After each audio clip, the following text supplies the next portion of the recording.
Welcome to another episode of the How to Buff series, where we talk about characters that need buffing or reworks, and talk about the things that I would like to add.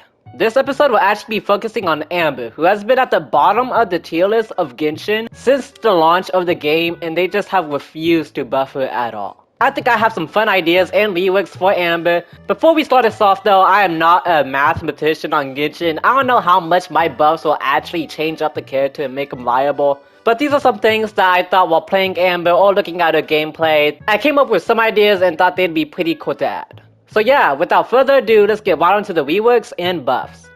Now Amber's elemental skill Explosive Puppet, aka Bear Bunny, basically just launches a plush Amber that dances, and at the end of the duration, it will actually explode and do pyro damage. But if you hold it, you actually get to increase the throwing distance.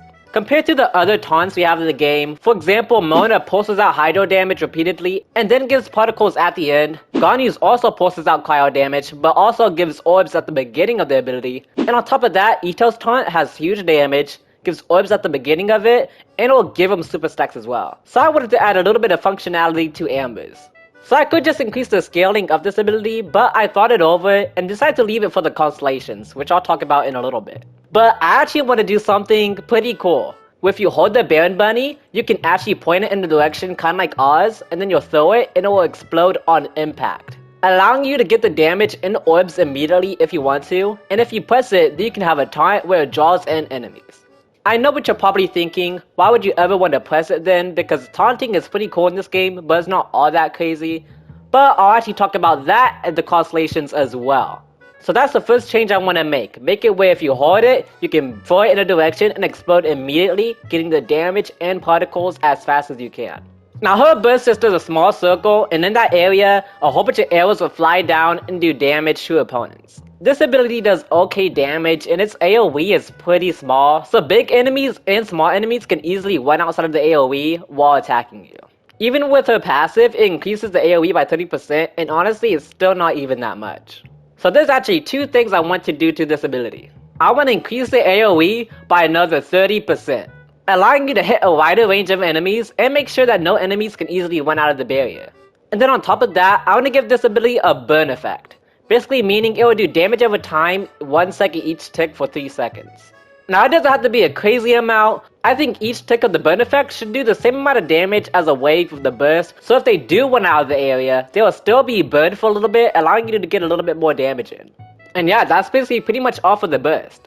Now I'm actually going to leave both of the passives alone in this situation. Increasing the crit rate of your burst by 10% and its AoE by 30% is pretty useful as a passive. And although people might not think this is too useful, for main DPS Ambers who just repeatedly charge shot over and over, I think this passive is pretty helpful, so I'm going to leave that the same as well. And there you go, those are all the talent reworks I'm going to do. This will allow her to use her elemental skills instantly and allow more power damage and particle generation all at once, and her burst now has a bit more AoE to it and will do even more damage. Now let's get to the constellation reworks I want to see. Now there's a good amount of constellations I would want to change or buff, so let's get right onto it. Her Constellation 1 is that her aim shot will actually fire 2 arrows one after the other, and the second arrow will actually deal 20% of the first arrow damage. Now this is cool and all, but I would like to increase the damage of this just by a little bit. As we can see, Venti has a similar constellation, but the arrows actually do 33% of the original damage, and he gets to fire a total of 3. So just a small change to this constellation, I want to increase the arrow damage to 33% just like Venti's to make it do more damage. So if you want to do a main DPS Amber and do a lot of charge shots, now you can do 2 arrows at a time, and have the second arrow still do a good amount of damage. Now her Constellation 2 is that you can actually activate your Baron Bunny by a fully charged shot if you shoot its foot, and the explosion will actually do 200% more damage. Now this is the main constellation I did want to rework, because this sounds pretty nice, but I do want to change it up a little bit. So I'm going to change this constellation to hitting Baron Bunny with a fully charged aim shot, or with the elemental burst, manually detonates it. And this explosion will still do 200% additional damage. And like I said earlier, this is actually the reason why I wanted to give a little bit more functionality to the press and the hold of the Baron Bunny. Cause now if you press Baron Bunny and use the taunt and detonate it with a fully charged aim shot, or with the elemental burst, because I think that would be pretty cool to throw out your Baron Bunny and then hit it with elemental burst to do a lot of damage with the burst and do some damage with the Baron Bunny as well. So if you want more damage in the long run, you can press it and then hit it with Elemental Burst or your fully charged aim shot. But if you want the damage and Elemental Particles here and now, then you can hold it and toss it at someone. Which is why I made the changes I did to the Elemental skill earlier. So this is one of the big parts I actually wanted to change about Amber because I think it'd be pretty nice and pretty fun to do.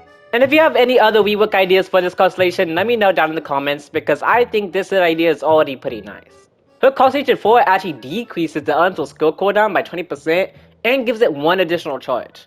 I don't think this needs to change. This is completely fine, 2 band bunnies, and it decreases the cooldown. I think this is a good constellation where it is now. And her Constellation 6 is her burst will increase all party members' movement speed and attack by 15% for 10 seconds. Now this constellation ain't all that bad, but a little change I want to do since it is a C6 is instead of increasing movement speed by 15%, increase crit damage by 15%. I think that'd be a cool idea to put it more into like a support wall or even just a main DPS wall because it will also increase her own. So other than that, this constellation doesn't need that much of a change either. And there we go, those are all the reworks and buffs I wanted to do for Amber.